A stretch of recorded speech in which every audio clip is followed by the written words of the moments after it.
The goal of this series, so this entire series, what is the main goal?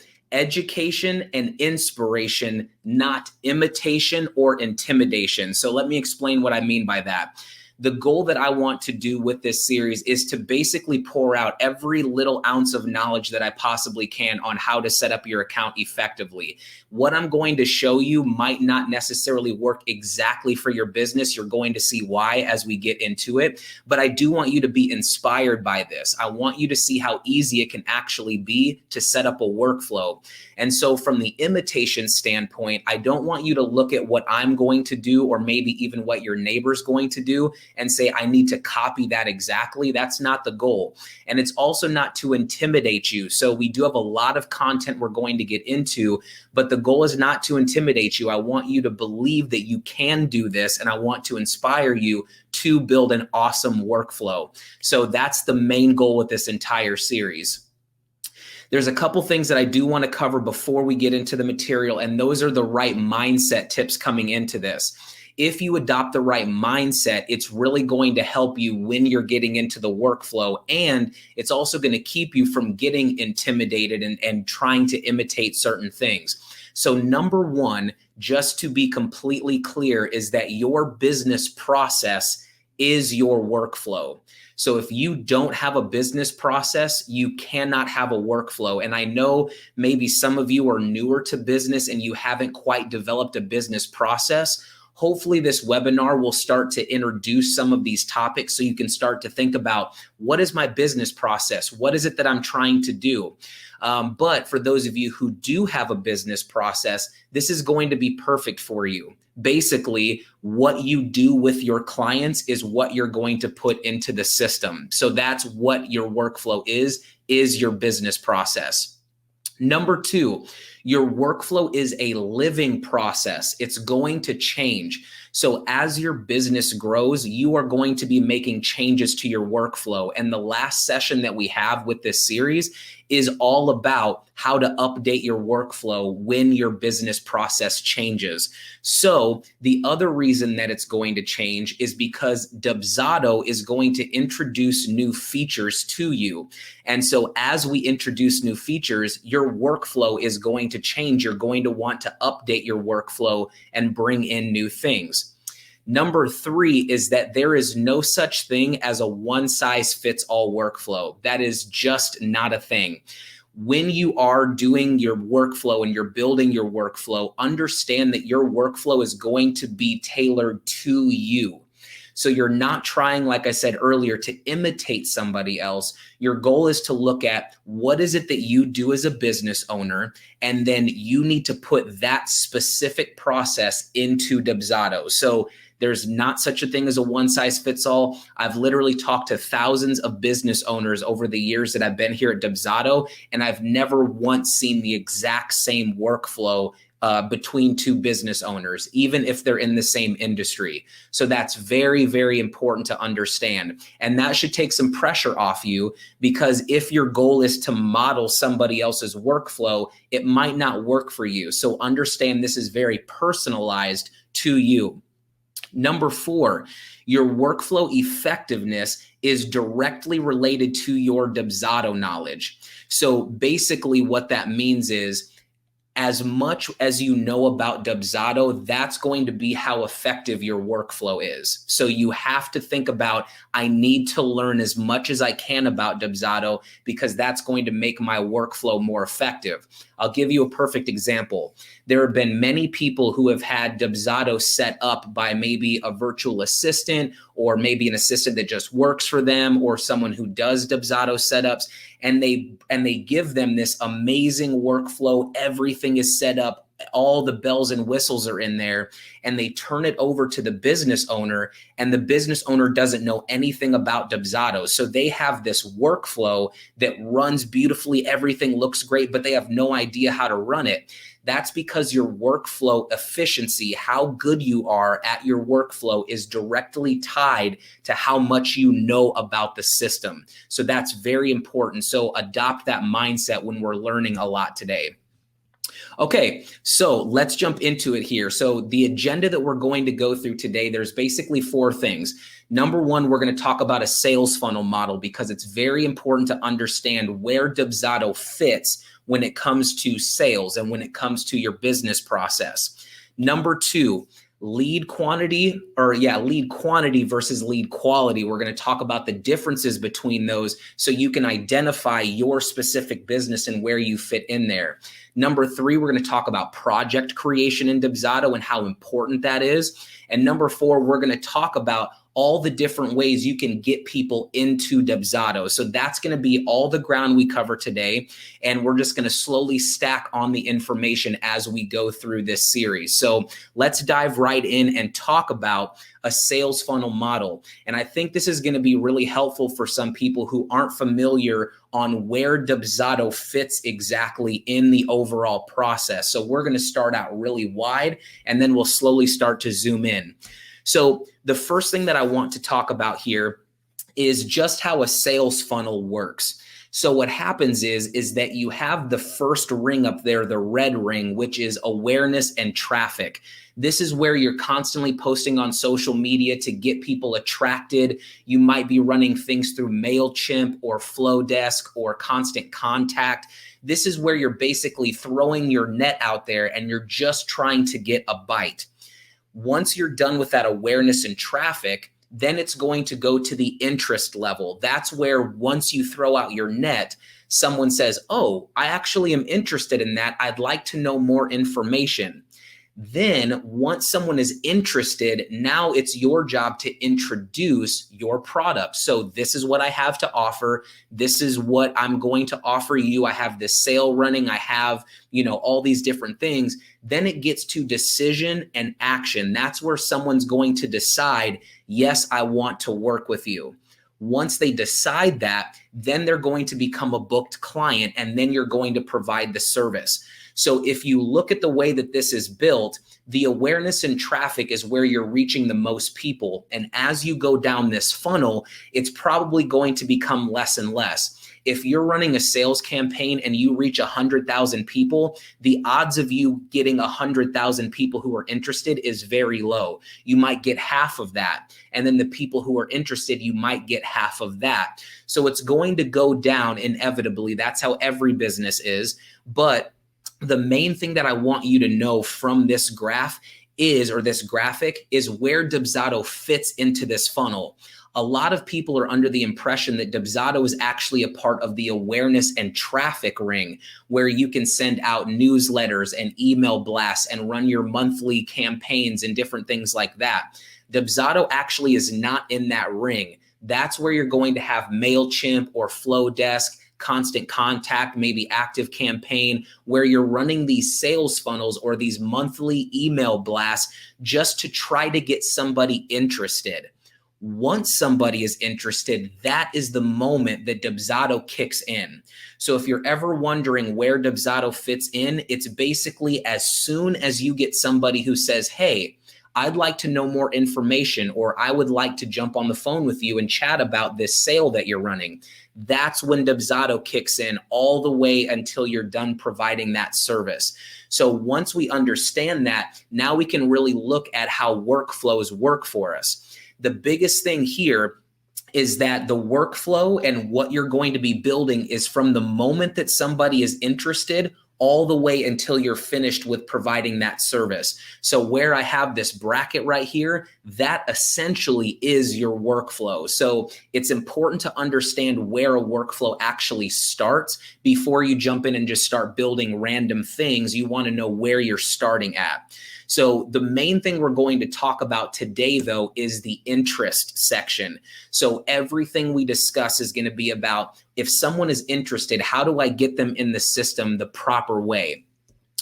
So number two, we're going to talk about lead quantity versus lead quality, because these are two very different things in the system. And it also really impacts how you're going to bring people into the system as well. So I want to talk about the differences between businesses who are more geared towards lead quantity versus lead quality. And we'll talk about these here. First, let's talk about quantity. For quantity, it's mostly going to be new business owners. You might see people who have, long-standing businesses who are all about quantity, but new business owners, typically they're wanting to get as many leads as they possibly can. So when you're brand new to business, your goal is just get people in the door. So a lot of new business owners are going to fall underneath that quantity of leads. We want to get as many as possible. Usually when it comes to quantity, those services generally have a really quick turnaround time. You can get people in and out really quickly. For example, if you think about like Nike or Adidas or Under Armour or any of these big companies, it's all about quick turnaround. They come in, get something, and leave. It's very quick. There's not a big service they're providing. It's just sales. Another thing is services are generally not customized. So if you have a business that's very productized, meaning that you don't really have to do a lot of customization for every single person, you're going to get a higher quantity, and it's all about cycling through that quantity. Number 4 is that services generally have a lower price point. So when you're doing a lot of quantity, it's probably going to be a lower price point. You might be doing between $50 and $100 per thing. It's not going to be a big project that's thousands and thousands of dollars, and you can do that at a high volume. And then number 5, anyone can get onto your calendar. This is very important, especially with kind of this demographic when it comes to the creative space. This means if you're doing quantity, you just want as many people to get on your calendar as possible. You want your availability up on your website, and you're saying, I just want to get as many people in the door as possible, because that's going to increase how many people are interested and then how many people are actually going to become a booked client. So if any of that sounds familiar and it sounds like that's how you run your business, you may be geared towards that quantity side of things. Now let's talk about quality. So on the quality side, this is usually for seasoned business owners. You are very choosy on who you work with. They need to have the right budget. You want to get along with them, and you know it's not going to be a hassle to work with them. You have enough business that you can choose who you want to work with. And that's a lot of seasoned business owners that have a lot of referrals. Services generally have a long turnaround time. So if it takes 3-4 months to be able to turn around this product, then you're probably not going to have a huge quantity of people. It's all going to be about quality. If I'm going to spend 4 months with this person, I want to make sure they are a good fit. Number 3, services might be heavily custom. So a lot of people who do really custom work are going to fall into that quality category. Services generally have a high price point. If you do things that are, $20,000, $30,000 projects, then that's usually going to be more quality. There's not going to be a large amount of people. It's going to be, I'm going to spend this much time and this much money for this person, and then move on to the next big project. And then here, this is also very important.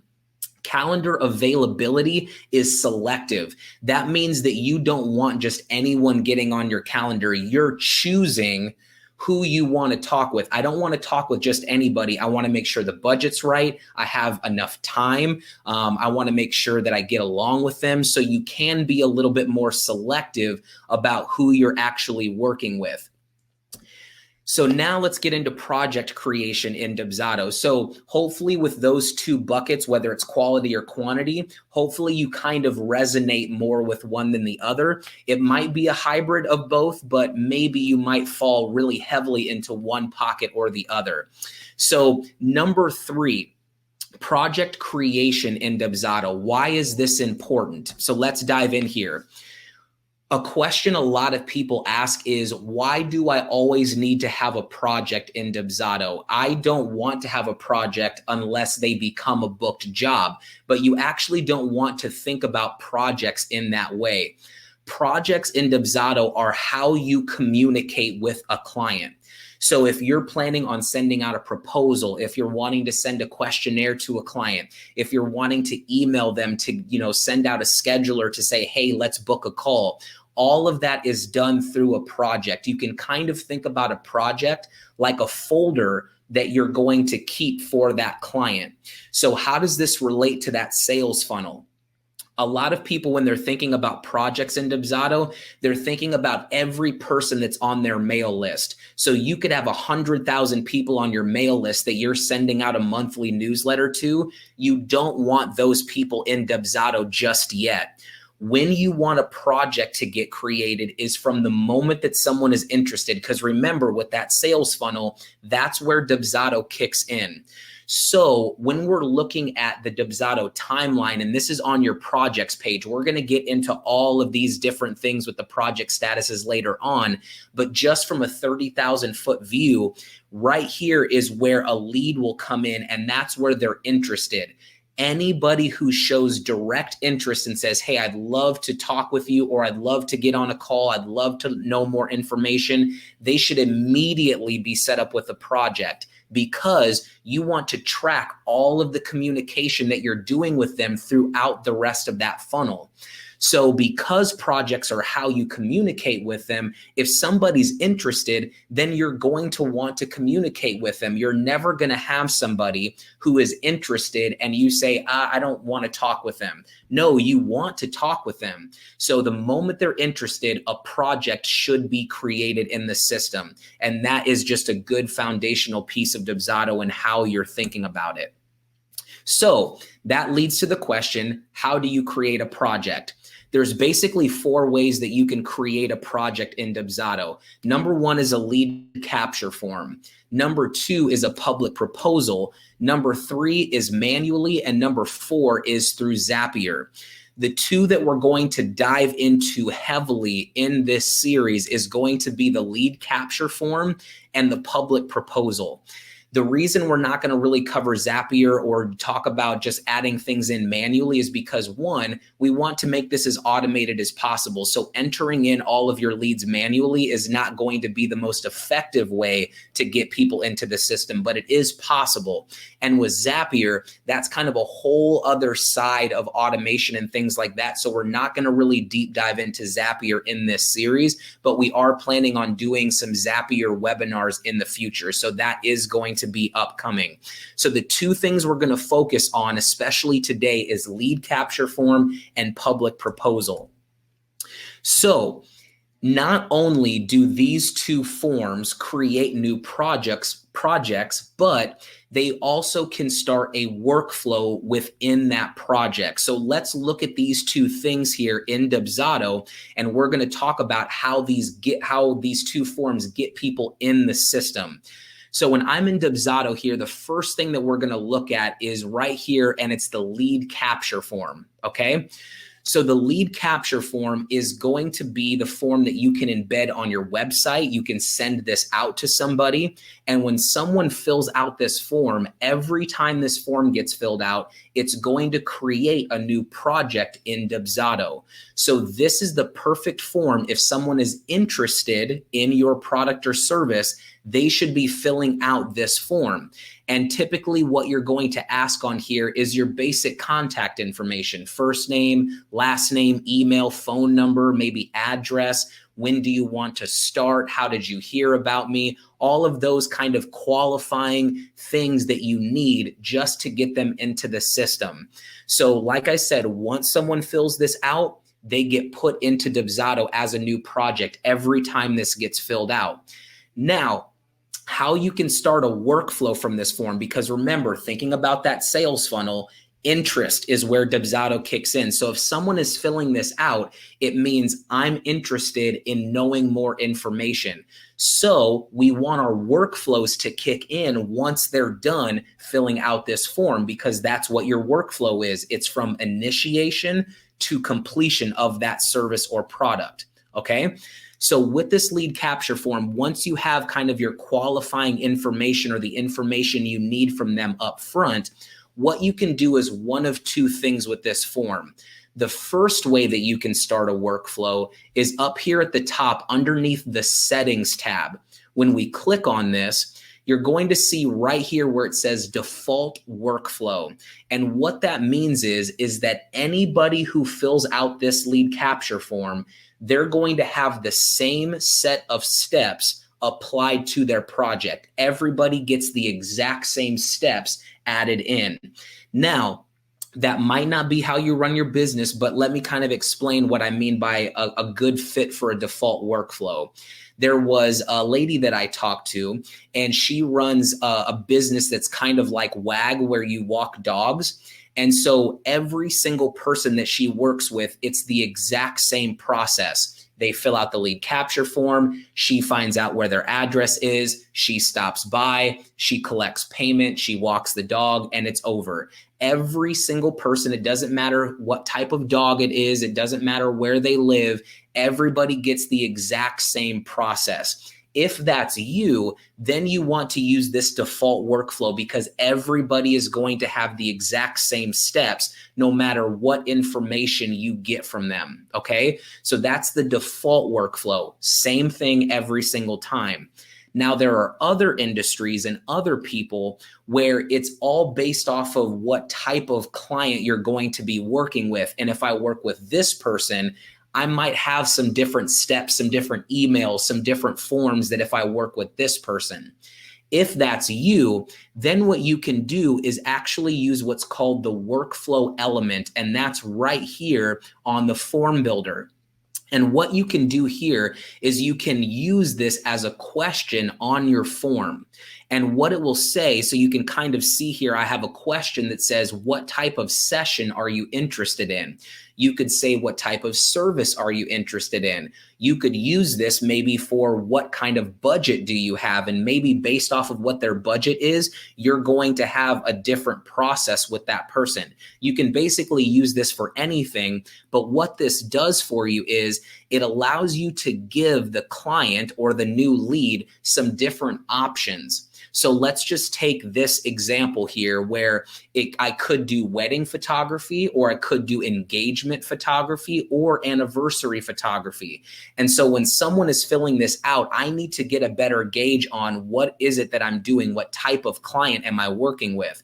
If they say anniversary, I'm going to be sending out some different emails and forms to them than if someone says, hey, I'm getting married and I want to do wedding. I don't want the exact same process for one versus the other.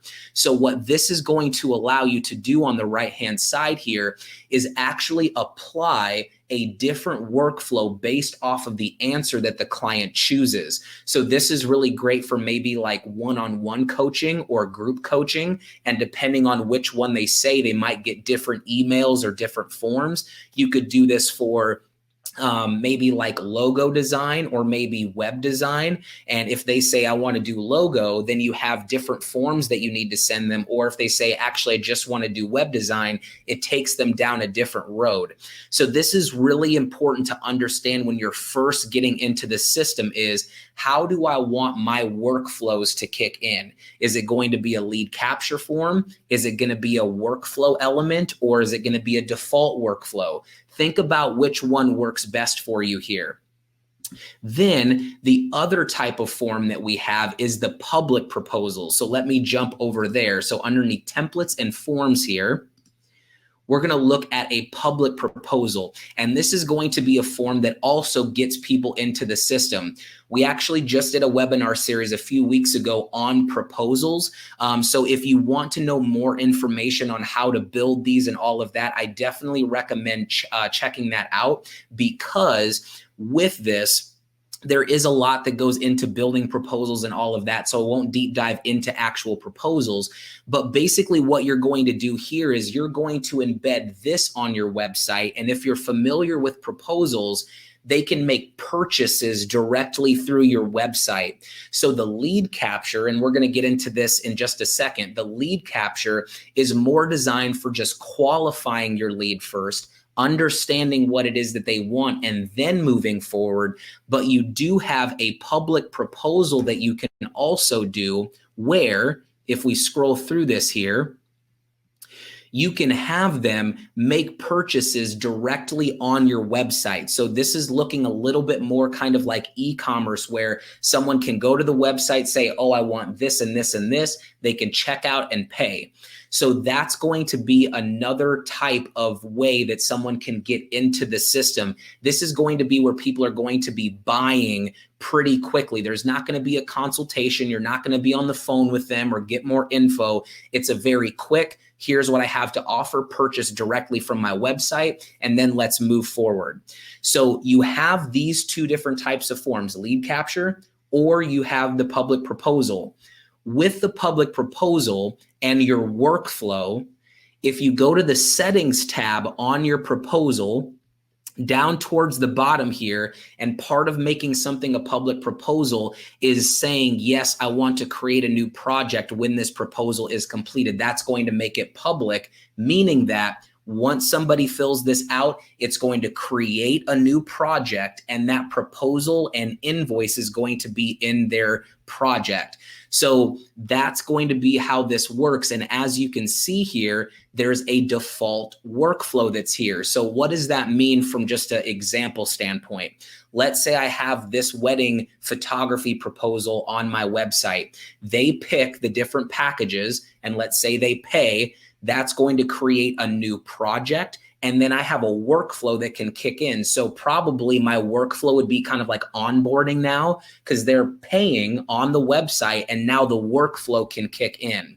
So it's important to know, if we jump back to the outline, that on these two forms, you can do the lead capture that has a default workflow or a workflow element, depending on what you want to do there, or the public proposal, which is only the default workflow. So the public proposal does not have a workflow element possibility yet. You can only do a default workflow. That's very important to know when you're getting into the mix, okay? So now we're going to get into the last thing here, but it is going to take a little bit of time to go through these things. But one thing I want to mention before we dive into this portion of it is how you are going to fit into a certain method. So we're going to take everything that we just learned and start to apply it with how are we getting people into Dubsado, okay? So we're going to go through all of the different ways that you can combine different pieces of Dubsado to get people into the system, okay? So business owners are trying to do one of three things usually when a client is showing interest. So again, we're talking about when they're first coming in and they're interested. Business owners are usually trying to do one of three things. They're either trying to qualify their lead first. So that, like, again, like what I said, this is going to be people who are wanting to get more information first before they start, saying, hey, here's a questionnaire to fill out, or here's my availability, or here's a proposal. They're wanting to qualify them first. Okay. Number two is they might want to talk first. So this is really popular with like coaches, where you want to talk to that person first. You want to get on the phone with them, either to try to pitch yourself to let them know I'm the right person for the job, or maybe you want to talk to them to see, are we going to be a good fit? Do I like this person before I want to work with them?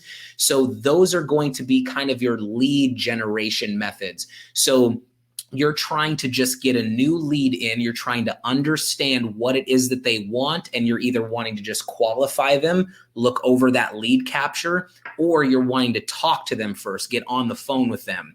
The other option is what I call job generation, or where people are purchasing right away. And that ties into the public proposal that we just looked at. That's where it's purchase first. There is no communication beforehand. There is no talking to people. It's just, here's what I have to offer, and it's purchasing directly from the website. We want you to get locked in as a job right away. You usually will fit into one of those three categories. There's really not anything else when someone is interested in a product. It's either qualify them first, make sure they're a good fit before you move on.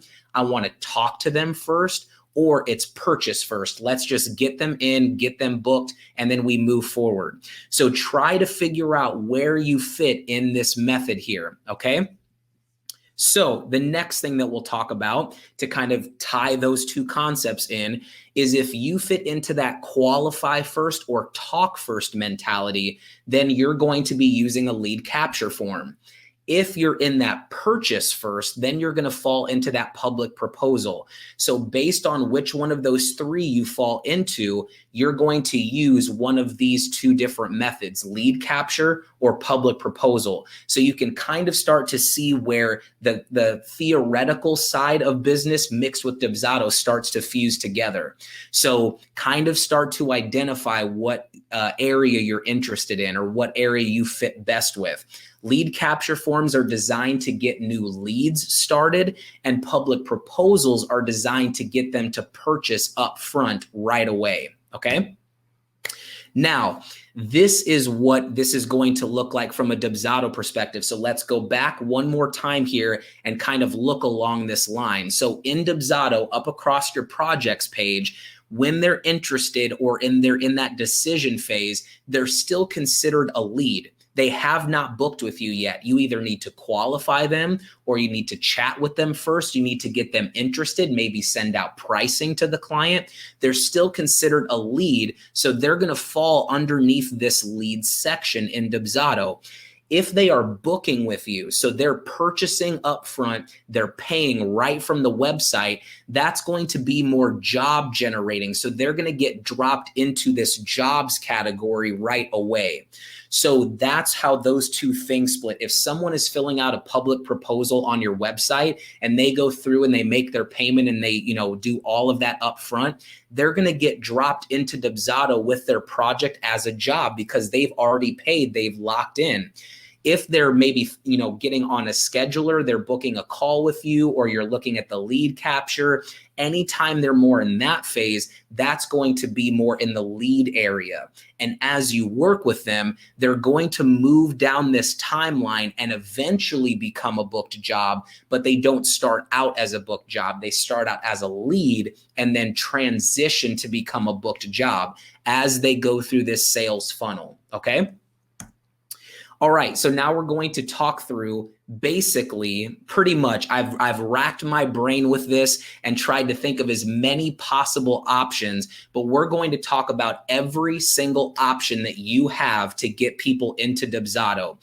This is why it's so important to download the handout, because if you have this handout, then you can go back through and look at all of the options and you can lay them all out and say, okay, which one fits me the best? Okay. So if you don't understand all of these right away, that's completely fine. You have these in the handout to go back and look and say which one fits what I'm trying to do the best. Okay. And we're going to give some examples of all of these and kind of tie them in, but hopefully this helps you kind of identify with which one fits in your business process. So the first one we're going to talk about is lead capture form and default workflow. We kind of already talked about this, but I want you to see this from kind of a mind map perspective so you understand what's happening here.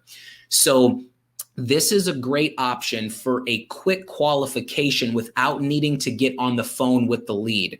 So they're just filling out a lead capture. This is outside of Dubsado, so you have this maybe embedded on your website or you're sending the link to somebody. And then once they fill out the lead capture, then it's going to say project created. So that just means that it's going to create the project and then the workflow begins. You provide the same service for everyone. We kind of already talked about that. So you're just starting with the lead capture. That's the first option. Number two, the lead capture form and using a workflow element. So this is kind of like what we talked about earlier, where they fill out a lead capture and then the project gets created, but now you have these different workflow options, okay? So this is kind of like what I was showing earlier, where you might do wedding or engagement or anniversary, and based off of what they're choosing, a different workflow could potentially begin. You're still only starting with a lead capture, but then once that project gets created, you can say, I want workflow 1 to start, or workflow 2 to start, or 3. This is really good. I'll give another example would be if you're a photographer, if you do, let's say, maternity sessions or family sessions or senior portraits. That's another great example of how that could tie in. Another good example, we kind of talked about budget earlier. Let's say if you're anywhere between $0 to $5,000, you're going to get this type of service. If your budget is $5,000 to $10,000, then you get this, or 10 and up, you're going to get this. You could do something like that. This is if you provide different types of service. So they come in, they fill out the lead capture based off of what they want. It starts that process. Okay. So that's number 2. Another thing I want to point out is that we're underneath the lead gen. So we're just getting leads right now, and you're wanting to qualify them first. Okay. Now, option 3, this is really popular with coaches. So anyone in here who's more in the coaching realm, you're probably going to resonate with this a little bit more.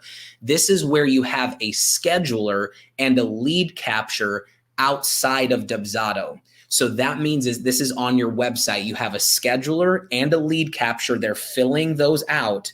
They book their time, and then they fill out that lead capture form. That creates the project, and then the default workflow starts. So this is scheduler, lead capture, default workflow. Okay. This would be really great if you're a coach that only offers one-on-one coaching. So what that would mean is someone books a time with you to, let's say, do a consultation call, and then they fill out the lead capture. That starts the workflow, and then it starts running from there. As you'll notice here, the lead capture form is what creates the project. A lot of people who are using schedulers, they might just have a scheduler on their website, but you'll notice if someone books a call with you, it's not creating new projects. They're not getting added into Dubsado. That's because a scheduler cannot create a project in Dubsado. You need something that's going to create that project. So you have to pair it with a lead capture form. Scheduler and lead capture, project gets created, and then the workflow then starts from that point. Another thing would be a web or a graphic designer that needs to discuss all the services that they're interested in. So let me explain what I mean by that. If you have a lead capture form, okay, and somebody fills out that lead capture and they say, I'm interested in logo design, web design, all of these other things, then you can just have one workflow to send out, once you're on the call with them, you can discuss everything that they're interested in, okay? So that's how that works there. So very popular with coaches. I'm sure other people probably use this, but that's how that works there. Let's go to the next option here. So now what you can do, we're going to take this up another level, is scheduler, lead capture, project gets created, and then you could potentially have 3 different options begin from that lead capture, okay? So let's break this down. We're just kind of adding different things on top of each other. Is the scheduler and lead capture is outside of Dubsado. It creates the project. You have a new workflow kick in. A lead fits into one specific category and they need to chat with you. So here's a good example. One-on-one coaching, group coaching, or maybe you do like coach development with somebody. They're not going to fit into all 3 of those. They're going to be one-on-one coaching, or they're going to be group coaching, or they're going to be coach development. When they fill out that lead capture, after they booked maybe their discovery call, they fill out that lead capture. And now once they fill that out, they can say, oh, I'm doing a discovery call to chat with you about one-on-one coaching, or to chat with you about group coaching. So that is what that means there. Option number 5, okay? So this one is kind of a hybrid of if you want to talk first or purchase first. So let me break this down here. So with the scheduler and lead capture, remember this, if you look over here in the middle and on the left-hand side, this is all kind of the same concept here. They're booking on the scheduler, they're filling out the lead capture, the project gets created once that lead capture form gets filled out, and then the workflow starts. So same concept there, but if you're familiar with the scheduler, you can also require a payment in order to lock in whatever time they selected. So this is a little bit different here where they're doing scheduler, they're picking their time, lead capture, and then they're also paying an invoice to lock in whatever the time they picked on the scheduler. This is very popular for either paid discovery calls. So let's say it's $50 to do a discovery call with you. What you can do is have your scheduler and the lead capture and then require a $50 payment in order to book that discovery call. So you could do that option. The other thing this is very popular with is for mini sessions. All of you photographers who do mini sessions and you use the scheduler to have them book their mini session slot, put in their information, the lead capture, and then pay for that mini session all up front. So that's another example where it is kind of a purchase first, but it's also potentially a talk first, where you're just doing a paid discovery call instead of a free discovery call. So that's kind of the only difference there. But one thing I do want to point out here, and this is just for reference once we get into workflow, so you don't have to pay too much attention to it right now, but once the lead capture form gets filled out and a project gets created, the workflow is going to start once they fill out that lead capture. That's starting the workflow. But you really don't want the first action to run until they pay the $50. So your first trigger in your workflow would essentially be after they pay their invoice, not once the workflow starts. We're going to get into all of that later. So don't, if that was kind of confusing, we'll jump into that later in other sessions. But just for those of you who are maybe more advanced and you kind of are understanding where this is headed, that will give you just a quick tip for you on how to get that workflow to fire at the right time. Not when they fill out the lead capture, but once they pay that invoice, that's when it's going to activate. Okay. And now we're just taking it one step further. So instead of just a default workflow starting, now they could choose from these different options. So I know this looks kind of crazy here, but really it's the same concept. That lead capture is always starting the project and you can start your workflow from there. So now let's think about it from this perspective. Let's say you're doing a paid discovery call. So they need to pay that $50 just like last time.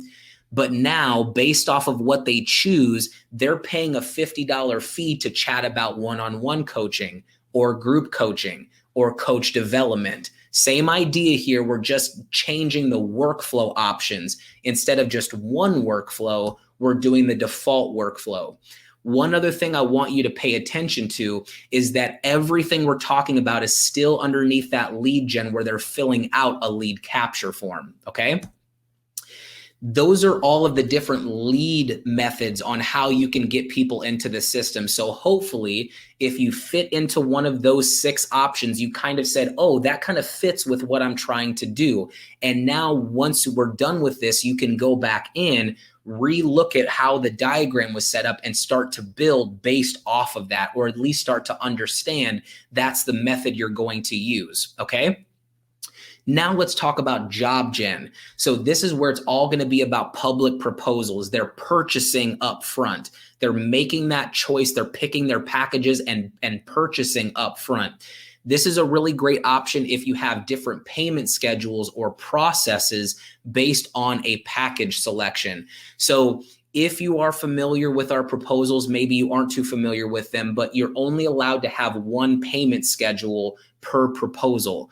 So if they're filling out this public proposal, and it could be potentially a different payment schedule based off of what they're interested in, the best option is just doing this method here. Public proposal, project gets created, and then maybe later you send out a contract or an invoice. They're just picking what they want here. That generates the invoice, and then you can go in and maybe send out the invoice at a later time. So this is if you just want that public proposal up on your website and that's it. Some people might not like that, but it is an option at least. Number 2 is public proposal and adding a contract to go with it. So this is really great if you don't necessarily need them to pay up front, but you just want them to sign a contract to get locked in from your website, let's say. So you have your public proposal and contract on your website. Now remember, based off of what we talked about, the public proposal is what's starting that project, not them signing the contract. this is going to create the project and start your workflow. But if you want to hold off on that first action from firing until they sign their contract, then your first trigger would be once they sign the contract, now activate this first action. So that is another option. I haven't personally met too many people who do this option, but like I said, my goal is to actually show you every single option possible. So this is an option, but it's not too popular. This is another option. This is going to be the closest thing to e-commerce that we have possible. This is where you're just going to have a public proposal and an invoice on your website. So they're picking what they want and they're paying directly from the website. You don't have a contract in here that they're signing. They're just picking their package and paying right from the website. Remember, project gets created from here, workflow begins. So you want some type of a payment trigger to activate the first action in your workflow. So it doesn't start the workflow once they fill out the public proposal, but they haven't paid yet. So that's another option there, another combination. This is also great for anyone who doesn't require a contract being signed on the website. Some people are uncomfortable with that. They don't want to have a contract on their website because they feel like that would be a little bit too much for somebody. So all they do is just say, fill out the public proposal, sign your invoice, and then we'll worry about the contract later. So this is a great option for you. Then another option would be public proposal, contract, and invoice. This is where you're doing all of it online. So they're filling out the public proposal, they're signing the contract, and then they're paying their invoice. It's all done in one shot and it's all on your website. So they're getting all of that taken care of, and then the workflow can kick in. Now you'll see from here that we don't have the workflows splitting, because remember, with public proposals, there's not workflow elements. It's only default workflow. So that's why on all of these options, it's just workflow, just a one workflow starting there, but it's all based around them purchasing first. Okay. Last one here is scheduler, public proposal, and invoice. Now, with this one, it's a little bit tricky. I'm going to get into this here in a second on some of the limitations that come with this. But as you can see here, they are picking their time, paying with the public proposal or picking what they want, and then going to invoice. So this is another option. But one thing I want to talk about here is some of the limitations that we have with this option. But those are 5 options from JobGen in that category with public proposals, and we did 6 with the lead gen. So out of those 11 options, those are all of the options that you could possibly have with getting somebody into Dubsado when someone's filling out one of those forms. Obviously, you can do it through Zapier or you could fill it out manually, but we're talking about lead captures and public proposals.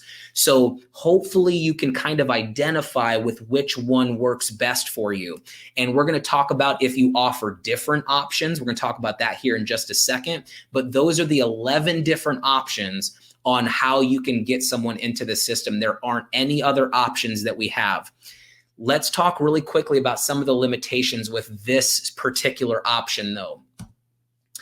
Number one, and if you aren't familiar with how all these 3 things connect, this might be a little bit advanced, but for those of you who might be more advanced in your Dubsado knowledge, this is going to be a quick explanation on why this doesn't work or why you might be limited to this. Number one is that when you're filling this out, you have to preset the deposit amount on the scheduler. So if you're familiar with the scheduler, in the advanced tab, you're telling up front how much they need to pay up front.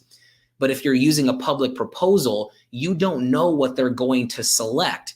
So you're having to preset and say $50 is due when maybe based off their selections, $100 is due. So that's where there's a conflict with these 2 things. Number 2 is that the scheduler deposit gets added on as an additional line item. So if you've ever done this, you'll notice that whatever that amount is, it gets added on as an additional line item. So what could potentially happen here? Let's say that $50 is due and somebody selects $300 worth on the public proposal. When they get to that invoice, it's going to say $350 is the total invoice, not where $50 out of that 300 is due. It adds it on as an additional line item. So what you basically have to do is lower your package prices to accommodate for that deposit, which doesn't look very great. You can do it, but there is some limitation there just from a visual standpoint. It doesn't look the best. Number 3, the scheduler cannot set a project date. A lot of photographers have run into this issue, or if you're in the event space where someone is booking a photography session with you, and you'll realize that if you have project date triggers, those don't activate based off of an appointment being booked, that it is actually just an appointment date, not the project date. So that is, just some really advanced things. If that didn't make any sense, don't worry about it. It's kind of more of an advanced topic, but I did want to include that in there for some of the people who might be using this combination. But those 11, if you just think about those and understand what it is that you're needing to use, you can look over those 11 options and then figure out, okay, this one works for me, this one works for me, and maybe this one. You can choose multiples if you want to, and I'll explain why. So some key takeaways from all of this. We're going to start to wind this down here. So a project should always be set up when someone shows interest. Think about that sales funnel. The moment that they come out of that awareness traffic ring, and now they come down into that interest ring, a project needs to be created the moment someone says, hey, I'd like to know more information. So always know that. Quantity versus quality when it comes to your leads. Are you more where you're just trying to get as many people in as possible? Or are you more in the bucket where it's all about, I want to make sure that I like who I'm working with. They need to have the right budget, the right timing, all of those things. So figure out which one you are.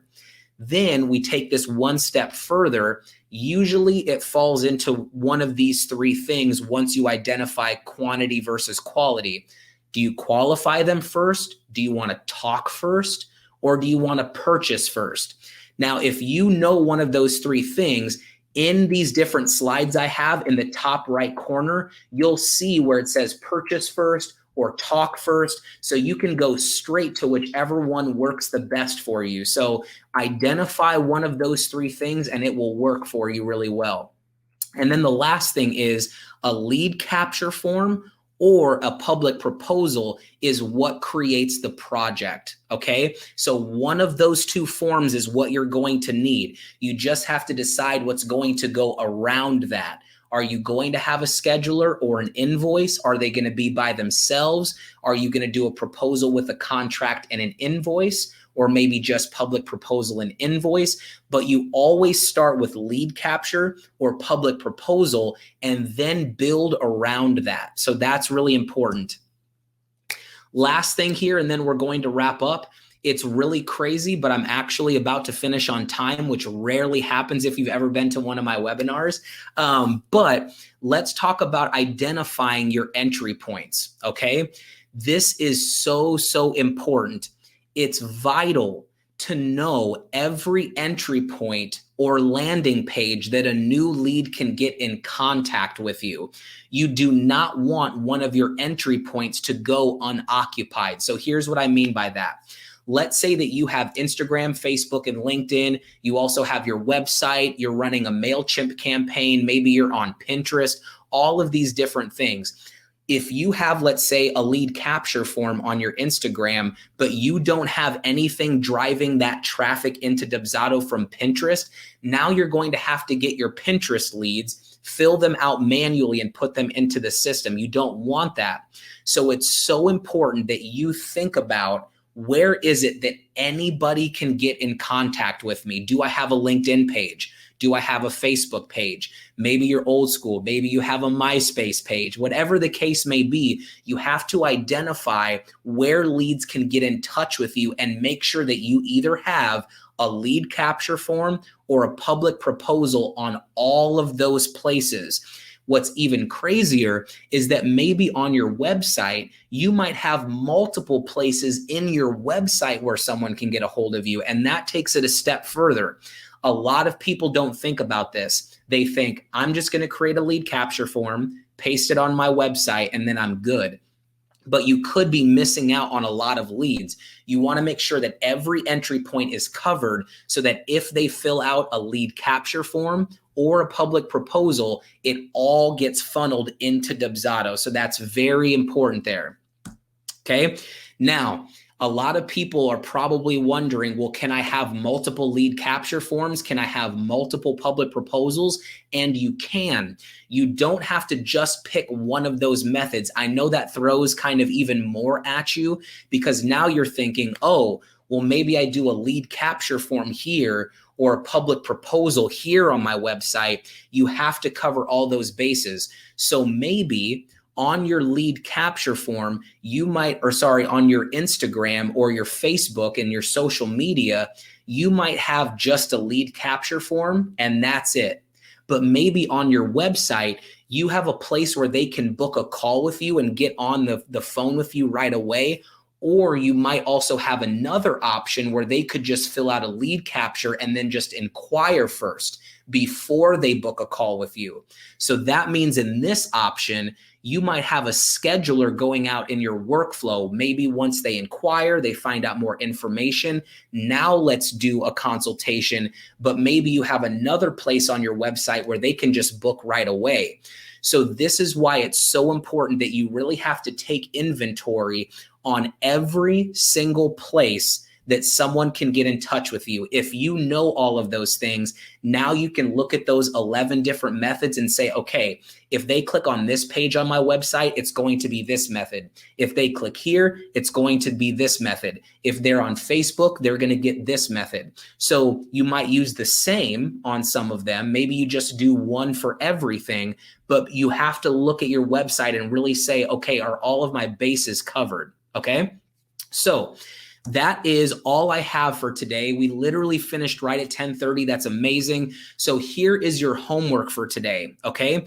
So it's not going to be anything crazy. We're not going to dive in and say, hey, build your workflow today. Remember, this is a 9-day series. So we're going to spread this out evenly over 9 days. So number one, you need to figure out if you identify with quantity or quality. You might be a hybrid of both, but if you fall into one of those buckets, you really have to pay attention to which one am I trying to accomplish? Am I trying to get as many people as possible on my inside of Dubsado, or am I wanting to qualify people first? Number two, identify all of your entry points. So tonight, because tomorrow, the next webinar, we're going to have more homework. So I'm going to keep throwing more at you. But number two, sit down, think about every place that someone can get a hold of you. Do you have a website? Do you not? Do you use social media? Maybe you don't. Think about all the places that people can get in touch with you and identify all of those points.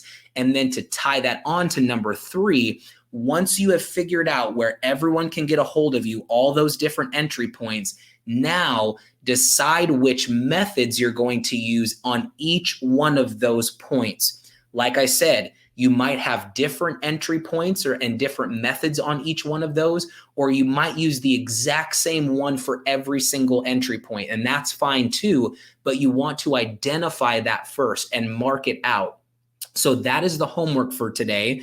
Figure out quantity or quality, identify all of your entry points, and decide which one of those 11 that you have that to choose from, which ones are going to go on which entry points, and just match those up. If you can do that, that will set you up in such a great place to begin building your workflow, because now you're really starting to set a framework for how those things are going to start.